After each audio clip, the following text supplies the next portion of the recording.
If you're tired and hungry, these 3 recipes will save your week. First up, we have my high-protein baked orzo.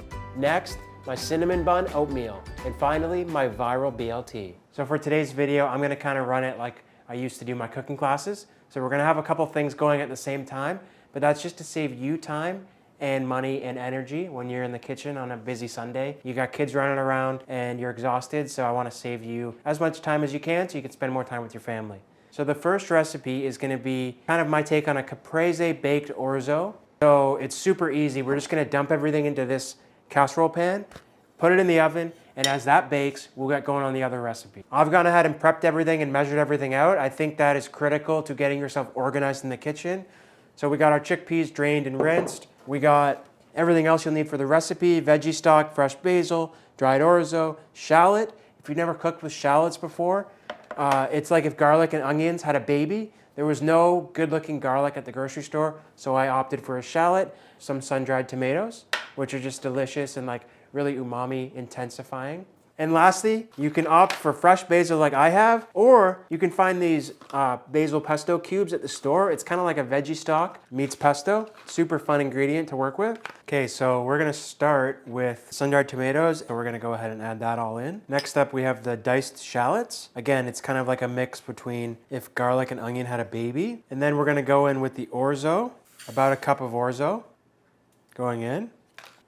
Better than bouillon veggie paste. So I'm gonna go in with about a tablespoon of that. A cup and a half of water. And then we're gonna finish it off with the chickpeas. Just a can of chickpeas drained and rinsed. And just kind of mix that all in. The orzo has a tendency to stick to the bottom of this pan from past experience. So we're just gonna mix everything to make sure it's well incorporated. So we're gonna go ahead and cover this with tin foil and pop it in a preheated oven at 425. So we got a timer for 10 minutes. We're gonna start that timer. And this is a great opportunity to tell your kids, you know, we got cinnamon bun at home in the form of baked oatmeal. This is my baked oatmeal with cinnamon bun swirl. This is a great one because you can, again, put it all in one pan, pop it in the oven, and you kind of got breakfast for the week. It's super easy to reheat. Pop it back in the oven, or you can pop it in a microwave to reheat, or you can eat it cold. Started here, we got this bowl, nice bowl, and I'm actually gonna be using this protein oats because people always ask me where I get my protein from. So we're gonna go in with 2 cups of oats, baking soda and baking powder, vanilla, applesauce, cinnamon, and protein soy milk. So we're just gonna basically add everything to this bowl and bake it in the oven. The baking soda and the baking powder act as like a leavener to kind of keep it nice and light. The applesauce acts as the binder. You can't make a cinnamon bun without cinnamon. And then we're gonna go in with the non-dairy milk. This is soy milk, but you could use any milk you want. I like these ones because they're shelf stable. You can buy a whole bunch of them, put them in your basement, and they kind of last forever.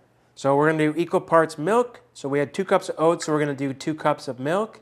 Okay, we're just mixing everything up to make sure that applesauce is well combined. It's gonna look pretty watery, but as it bakes, it will absorb all that moisture and just be delicious. So we got our cast iron skillet here. Pour that into our baking dish, making sure you're getting every last drop. Then you're gonna wanna just flatten that out a bit, and we'll pop that into a 425 oven for like 20 minutes. Okay, so it's been 10 minutes. We're gonna take the lid off and just mix everything around. And then we're gonna pop the lid back on and pop it in the oven for another 10 minutes. Okay, so as that's in the oven, we can get going on the glazes. We got a cream cheese glaze to make and a cinnamon sugar glaze to make.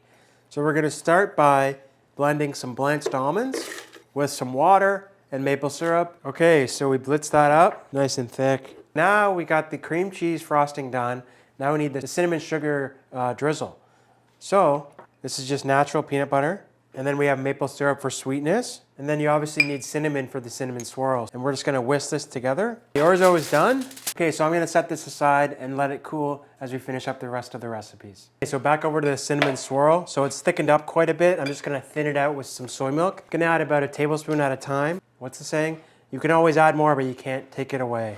You could optionally, instead of peanut butter, if there's an allergy in the house, you could use almond butter, sunflower seed butter, or optionally you can just use dates, like soak dates in hot water and then blend that up with the maple syrup and the soy milk and it'd be delicious. Yeah, see how it drips off the whisk like that? That's great. My handy camera woman made these fancy piping bags out of parchment paper. This is just to take it to the next level. You know, your kids eat with their eyes. We're gonna go ahead and add the cream cheese frosting in one and the peanut butter cinnamon sugar one in the other, so we can do a nice drizzle pattern. Oh look, the oats are done. Delicious. Look at that nice crust on top. We'll pipe the cream cheese frosting on in a nice swirl pattern. And then we have the cinnamon sugar glaze. Wow, tell me that doesn't look like Cinnabon. Look at that, we got Cinnabon at home. So I'm gonna set this aside and we can get going on the third recipe. We're onto our last recipe for the day. This is my first viral video, so I thought it'd be fun to kind of incorporate it into the new era of Fraser Cooks. This is my tofu bacon recipe, often duplicated but never the same. Is that what it is? Often mimicked, which is often mimicked but never duplicated.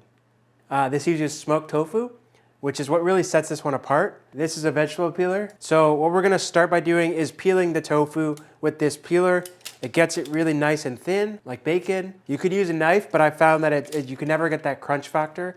You know, bacon is, there's so much different textures going on with bacon and so many different flavors. And the crunch is often one that is lacking in plant-based food. So we're just gonna peel this right onto the parchment paper. You could peel this into a bowl, but again, I'm trying to make your life easier. And you'll notice you'll get to a part where the tofu starts to kind of rip a little bit. You could just flip it over and start peeling the other side. Okay, we got our tofu beautifully peeled and laid out on this baking tray. Now we're gonna hit it with the bacon marinade. So we got olive oil going on, we got soy sauce going on, and we got maple syrup. The last piece is cornstarch, and this will help kind of absorb all the marinade and get it extra crispy. So we have the thin tofu that's gonna be crispy, but then we also have the cornstarch that really helps to thicken everything up. And then we're just gonna mix that up with the child spoon that I'm sure you have as well. Since our kid has been born, our dishwasher has never been getting more use. It's pretty wild. Comment down below if you are a put everything in the dishwasher family, or if you're like a pick and choose dishwasher family, or if you just like me growing up, our dishwasher was called the storage box. So we didn't use the dishwasher at all, but I definitely am a dishwasher family now. We're gonna pop that in the oven, 425. The oven's been the same temperature this whole time, which makes things nice and easy. BLT obviously has tomatoes in it. This time of year, it's almost spring. It's spring tomorrow. But tomatoes are hard to come by, like good ones. So a rule of thumb that I like to use is the colder the temperature, the smaller the tomato. So these are just little grape tomatoes that I got at the store. And these will slip and slide all over the place in your sandwich. So we're gonna roast these, and that will help break things down, and it'll become kind of like a tomato jam.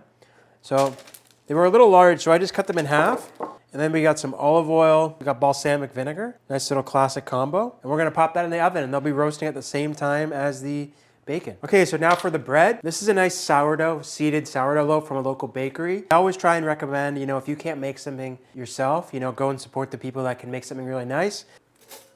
Toast is toasted, so now we're just gonna slice up the lettuce.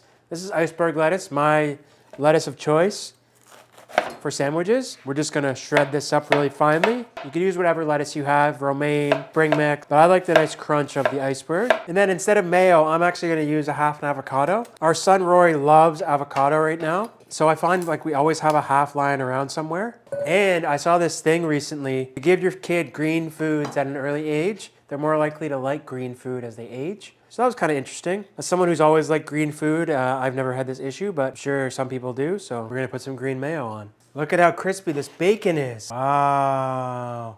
These tomatoes are bubbling.